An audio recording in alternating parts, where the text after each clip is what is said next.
guys, welcome back to Angels English Learning. आज मैं आप सबके लिए फिगर्स ऑफ स्पीच का सेकंड पार्ट लेकर के आई हूँ. हमने अपने प्रीवियस वीडियो में 3 फिगर्स ऑफ स्पीच के बारे में बात की थी. सिमिली, मेटाफर और पर्सनिफिकेशन को कवर किया था और आज के इस वीडियो में हम कंप्लीट करेंगे अपोस्ट्रोफी और ऑक्सिमोरॉन को. So, without wasting the time, let's start the explanation of apostrophe. Here is a definition of apostrophe. An apostrophe is a direct address to the dead, non-living, absent or an abstract idea. Apostrophe अर्थात संबोधन अलंकार जो है वो मृत, निर्जीव, अनुपस्थित अथवा भाववाचक शब्दों के लिए सीधा संबोधन होता है. मतलब अपोस्ट्रोफी अलंकार के अंदर हम डेड, नॉन लिविंग, एब्सेंट या फिर भाववाचक संज्ञा के बारे में बात करते हैं, शब्दों के बारे में बात करते हैं और उनसे हम सीधे बातचीत करते हैं. मरी हुई चीज से, अनुपस्थित से हम कॉन्वर्जेशन करते हैं ऐसे जैसे कि वो लिविंग है. उसे लिविंग मान करके हम उससे डायरेक्ट कॉन्वर्जेशन करते हैं, इसीलिए हम इसे संबोधन अलंकार भी कहते हैं. Here is a note for you. If the sentence starts with alas, oh, hurrah, bravo, it will not be apostrophe. अगर आपको सेंटेंस मिलता है alas, oh, hurrah, bravo, इन सब से शुरू होता हुआ, मीन्स अगर आपको इंटरजेक्शन से स्टार्ट हुआ सेंटेंस मिलता है तो इसका मतलब ये नहीं है कि वो अपोस्ट्रोफी होगा. Keep this point in your mind. Another point I have, the sentence will not be apostrophe by using only exclamation mark. केवल एक्सक्लेमेशन मार्क लगा देने मात्र से ही कोई भी सेंटेंस अपोस्ट्रोफी नहीं हो जाता, अर्थात संबोधन अलंकार नहीं बन जाता. So, here are some examples. Examples की मदद से मैं आपको इसे और क्लियर करने की कोशिश करती हूँ. अब वो first example is, O grave where is thy victory. O grave, grave means होता है कब्र. तो यहाँ पर डायरेक्ट बात की जा रही है, कब्र को सीधे संबोधित करते हुए कहा जा रहा है, ओ कब्र, तुम्हारी विक्ट्री, तुम्हारी जीत कहाँ है. अर्थात मरने के बाद हर कोई, कितना भी बलशाली, कितना भी प्रभावशाली इंसान हो, उसे कब्र में ही जाना होता है और उसके बाद उसका वही रूप होता है जो सामान्यतः लोगों का होता है. तो कब्र को संबोधित करते हुए कहा जा रहा है, ओ कब्र, तुम्हारी जीत कहाँ है. Where is thy victory. Next example we have, O world, O life, O time, on whose last step I climb. ओ संसार, ओ जीवन, ओ समय, मैं किसके पद चिन्हों पर चल के आगे बढ़ूं. ये सारी ही निर्जीव चीजें हैं जिनको संबोधित करते हुए, जिनसे बात करते हुए कहा जा रहा है, ओ समय, ओ संसार, ओ जीवन, मैं किसके पद चिन्हों पर चलते हुए आगे बढ़ूं. Next example I have, O Julius Caesar, thou art mighty yet. यहाँ जूलियस सीजर जब डेड हो चुके हैं, जब मर चुके हैं, उनको, उनकी मृतदेह को संबोधित करते हुए उनके जो दुश्मन हैं वो कह रहे हैं, ओ Julius Caesar, thou art mighty yet. क्या तुम अब भी बलशाली हो? क्या अब भी तुम्हारे अंदर बल है? अभी भी तुम तेजस्वी और शक्तिशाली मानते हो स्वयं को? वो डेड बॉडी जो उनकी पड़ी हुई है, उनकी डेड बॉडी से बात करते हुए वो सब उनसे कह रहे हैं, ओ जूलियस सीजर, क्या तुम अब भी अपने आप को बलशाली मानते हो, ताकतवर मानते हो, तेजस्वी मानते हो? तो एक डेड बॉडी को वो जीवित की तरह संबोधित करते हुए उससे बात कर रहे हैं, इसीलिए यहाँ पर अपोस्ट्रोफी है, संबोधन अलंकार है. नेक्स्ट आई हैव, सॉलिट्यूड का मतलब होता है एकांत. Solitude where are thy charms, मतलब वीराना, अकेलापन. सॉलिट्यूड का मतलब होता है वीराना, एकांत, अकेलापन. तो where are thy charms, charms का मतलब होता है प्रसन्नता. तो तुम्हारा जो आकर्षण है, तुम्हारी प्रसन्नता है, वो कहाँ है. ओ वीराने, वीराना जो है वो कभी आपको जवाब नहीं दे सकता है, वो केवल एक भाव है, एक निर्जीव जगह है। उससे बात करते हुए यहाँ पर पोएट कह रहा है, solitude where are thy charms, तुम्हारा आकर्षण, तुम्हारा जो आभूषण है, सौंदर्य है, वो कहाँ है।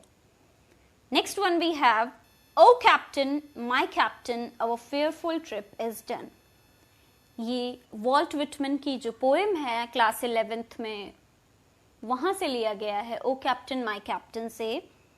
ये अपोस्ट्रोफी है, उस वक्त की बात है जब वॉल्ट विटमन डेड हो चुके होते हैं और वो डेक पे पड़े होते हैं, उस शिप में पड़े होते हैं। तो उनके मृत शरीर से बात करते हुए वॉल्ट विटमन पोएट कह रहे हैं, O captain my captain our fearful trip is done, जो कि उस शिप के कैप्टन होते हैं। शिप के कैप्टन से उनका मतलब था वो जो अमेरिका में सिविल वार हुआ था, वो उसको संबोधित कर रहे थे, उसके वो कैप्टन थे, उसके संचालक थे, और उनकी मृत्यु हो गई है, तो उनको कैप्टन की तरह संबोधित करते हुए कह रहे हैं, O captain my captain our fearful trip is done. Captain उठिए, देखिए हमारी जो भयानक यात्रा है वो संपूर्ण हो चुकी है, कंप्लीट हो चुकी है। Next one we have, exult O shores ring O bells. Exult का मतलब होता है उल्लसित होना या प्रसन्न होना, खुश होना। ओ शोर्स, शोर्स का मतलब किनारा, रिंग ओ बेल्स। यहाँ पर ये लाइन जो है ये भी वॉल्ट विटमन की ओ कैप्टन माय कैप्टन से ही ली गई है। जब वो नाव जो है समुद्र के किनारे आ रही होती है तो लहरें जोर जोर से उठ रही होती हैं, प्रसन्न हो रही होती हैं, खुश हो रही होती हैं, और लोग घंटियां बजा रहे होते हैं उनके स्वागत में, क्योंकि वो लोग उस सिविल वार को जीत के आए थे। इसीलिए कहा जा रहा है एक्सल्ट ओ शोर्स, किनारों प्रसन्न हो, रिंग ओ बेल्स, और घंटियों से कहा जा रहा है और जोर जोर से आवाज करो। तो यहां पर भी संबोधन अलंकार है। Our fifth figure of speech is oxymoron. Oxymoron का मतलब होता है विरोधाभास। विरोधाभास का मतलब ऑपोजिट, एक दूसरे का विरोध करने वाले, एक दूसरे के विपरीत रहने वाले। ये अलंकार एक दूसरे का विरोध करने वाले शब्दों से मिलकर बना है। Here is a definition for you. An oxymoron is a figure of speech in which two opposite ideas are put together. Oxymoron वो फिगर ऑफ स्पीच है जिसमें दो विलोम शब्द या विलोम या विपरीत विचारों को एक साथ एक ही वाक्य में रखा जाता है, इसीलिए इसे हम विरोधाभास अलंकार कहते हैं। दो विपरीत शब्द, दो विलोम शब्द, दो विपरीत विचार जहां पर भी एक ही वाक्य में मिलेंगे वहां पर विरोधाभास अलंकार होगा। So here are some examples for you. He is idly busy. Idly का मतलब होता है आलसी और busy का मतलब होता है व्यस्त। तो आप स्वयं ही सोचिए, जो इंसान व्यस्त है वो कभी आलस नहीं कर सकता, क्योंकि उसके पास आलस करने के लिए समय ही नहीं है, और जो आलसी है उसके पास कोई काम नहीं हो सकता, तो इसलिए वो कभी बिजी नहीं हो सकता। So idly and busy both are opposites of each other and these are found in the same sentence, that's why it is oxymoron. ये दोनों एक ही वाक्य में हैं, इसीलिए यहां पर ऑक्सीमोरॉन है। She is regularly irregular. Regularly का मतलब होता है रोजाना, इर्रेगुलर का मतलब है अनियमित। वो रोजाना अनियमित है। जो काम व्यक्ति रोजाना करेगा वो कभी अनियमित नहीं हो सकता। रोज करने वाला काम तो नियमित किया जाने वाला काम है, और जो अनियमित होगा वो रोजाना नहीं हो सकता। इसीलिए ये दो विपरीत विचार हैं, विलोम शब्द हैं एक दूसरे के। So here is also oxymoron. Our next sentence is, and having nothing, he hath all. Hath का मतलब होता है have. तो having nothing, उसके पास कुछ भी नहीं है, nothing. He hath all, और फिर भी उसके पास सब कुछ है। जिसके पास सब कुछ है उसके पास कुछ नहीं हो, ऐसा हो नहीं सकता, और जिसके पास कुछ ना हो उसके पास सब कुछ नहीं हो सकता। तो ये दोनों विपरीत विचार हैं, एक दूसरे के ऑपोजिट्स हैं। That's why it is oxymoron. Next is, life is a bitter sweet. Bitter means होता है कड़वा और स्वीट मीन्स होता है मीठा।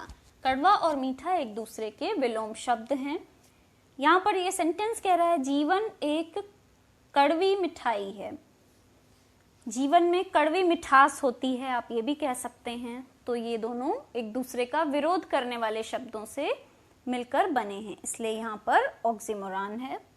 Next is this is an open secret. ये एक खुला रहस्य है। सीक्रेट मीन्स रहस्य। तो जो रहस्य है वो सबके सामने ओपन नहीं हो सकता, उसे हम सबके सामने डिस्क्लोज नहीं कर सकते। और जो ओपन है, जो सबको पता है, वो कभी रहस्य नहीं हो सकता। तो यहाँ पर भी विरोधाभास अलंकार है, क्योंकि ये दोनों एक दूसरे के विलोम शब्द हैं। And the next one, last one is our sweetest songs are those that tell of saddest thoughts। हमारे जो सबसे स्वीटेस्ट, मीठे और सुरीले गाने हैं वो वही होते हैं जो सैडेस्ट थॉट्स, मतलब जो दुखी विचारों के साथ गाए जाते हैं। इट इज इम्पॉसिबल, जो दुखी विचारों के साथ गाए जाएंगे वो कभी स्वीटेस्ट सॉन्ग्स नहीं हो सकते, वो सैड सॉन्ग्स होंगे। और जो स्वीटेस्ट सॉन्ग्स होंगे वो आपकी खुशी को रिप्रेजेंट करेंगे, तो वो सैडेस्ट थॉट्स से, दुखी विचारों से निकल के नहीं आ सकते। मगर ये दोनों एक ही सेंटेंस में आपको मिल रहे हैं, इसीलिए यहाँ पर भी विरोधाभास अलंकार है। So I think these both figures of speech are clear to you. If you got the explanation, if you like this, please do like, share and subscribe to my channel. Till then, keep learning. Bye bye.